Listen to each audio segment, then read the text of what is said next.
Nye!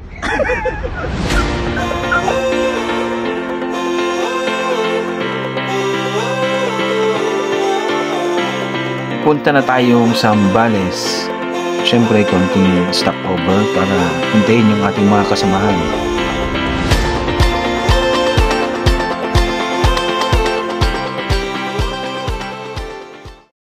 So, maya-maya lang po pupuntahan namin yung Capones Island. Pinagay yung lugar nito sa mga naglalakihang rock formation at paliligiran ng mga white sand and coral. Tara, puntahan na natin ang ating sasakyan bangka. Konting lakad lang mula dun sa parking area patungo dun sa baybayin. Ngayon ay pasakay na kami sa bangka. Pupunta sa Capones Island.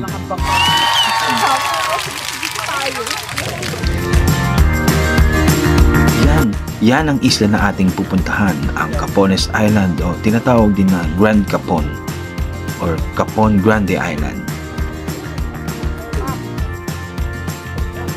Pero bago natin mapuntahan ang island na yan, tingnan muna natin ang kagandahan ng kalikasan dito sa Pundakit.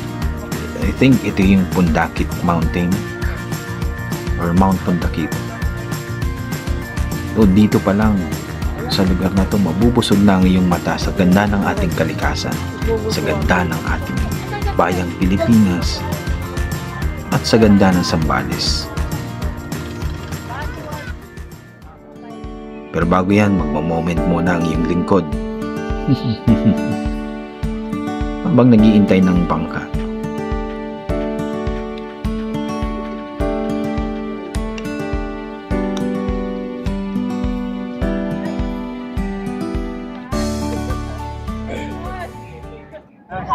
Tingin ko malapit na yung bangka, pero syempre konting kulitan muna.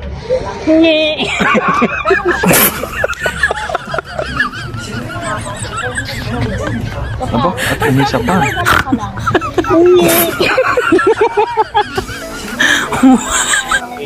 Okay, so ready na tayo at ready na tayong pumunta sa kabilang isla sa Capones Island. Sakay na tayo ng bangka. Kaya pala muna, kailangan kayong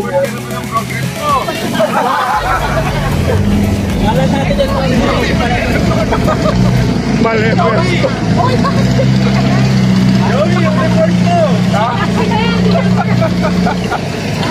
Ngayon po, ipapunta na kami sa Capones Island and we are expecting 30 minutes na biyahe. At ito po yung mga kasama natin.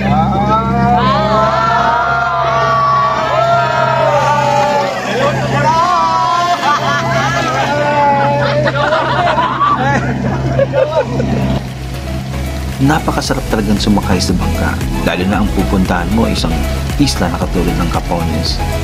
Nakaka-excite. Kung titingnan natin parang malapit lang, pero ang totoo 20 minutes na biyahe ang inilagak namin dyan. Pero worth it naman pag nakapunta na kayo dyan.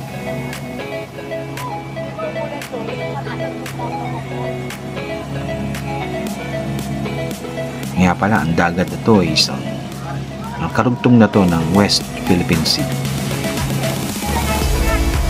Ayan, medyo malapit na kami. Tanaw na namin ang white sand.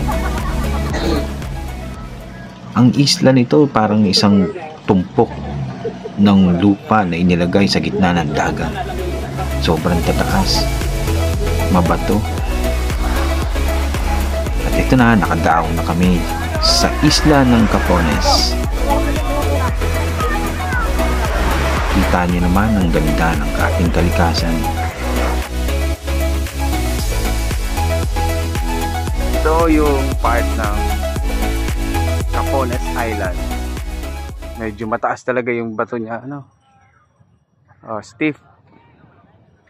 Parang mahirap akyatin.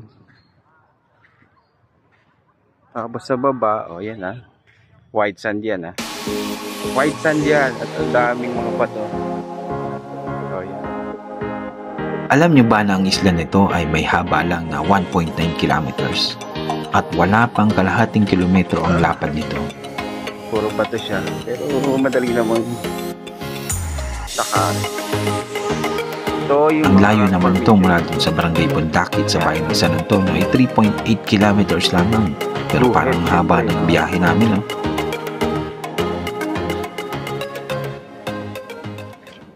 Ito yung mga naglalakihang bato dito sa Capones Island. Kung nakikita nyo naman, sobrang lalaking bato. Ito yung mga rock formation. Lalaking bato.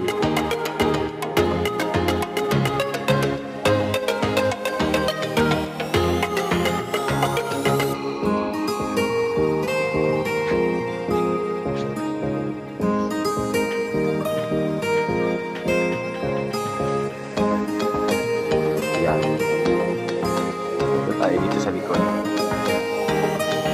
Malawak to, malaki pa. Oo, yan naman, lalaki mga pati nito.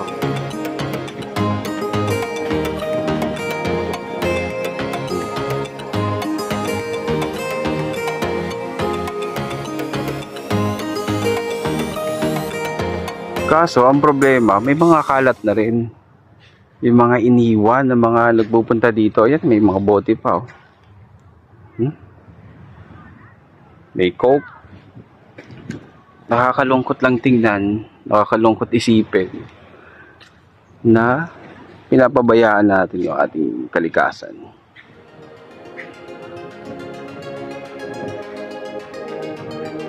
Ito yung rock formation. Nakakalungkot lang isipin na ang ating kalikasan ay atin nang napapabayaan. Maraming naapektuhan lalo na ang mga ito.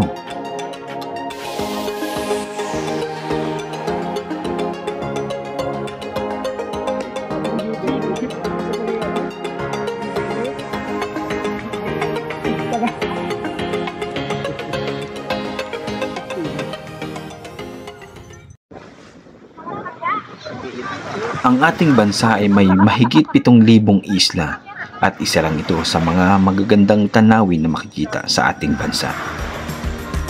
Pupunta mo ba tayo sa kapatid? Kabilang na sila? Ilang bukid? Yeah.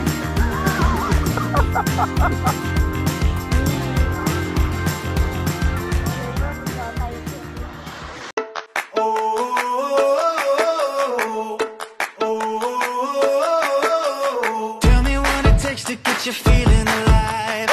Tell me how to show you it's a beautiful life. I'll do anything to pull you into the light, 'cause everything will change when you open your eyes. Yeah. So don't you let the sunlight go out without you.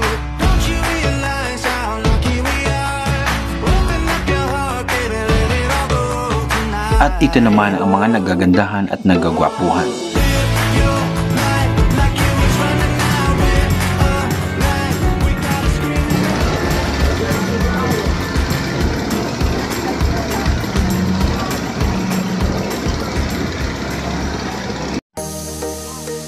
Pagkagising ng umaga, medyo naglakad-lakad muna kami patungo dito sa pinakamalayong mapupuntahan namin.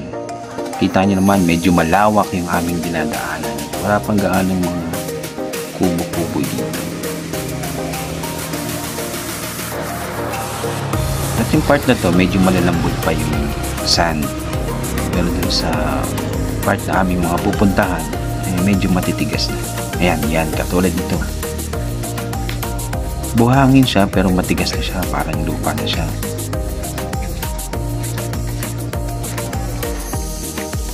Baka lalagyan din ng ano dito, expressway. Malawak. At syempre, hindi mawawala ang kulitan. Aba, talaga nagplano pa.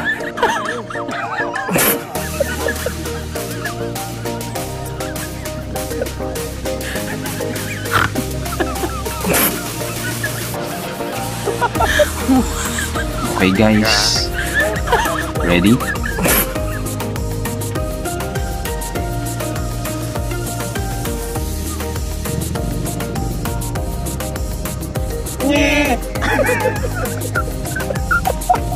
Oh, sige, send ko na sa ano to.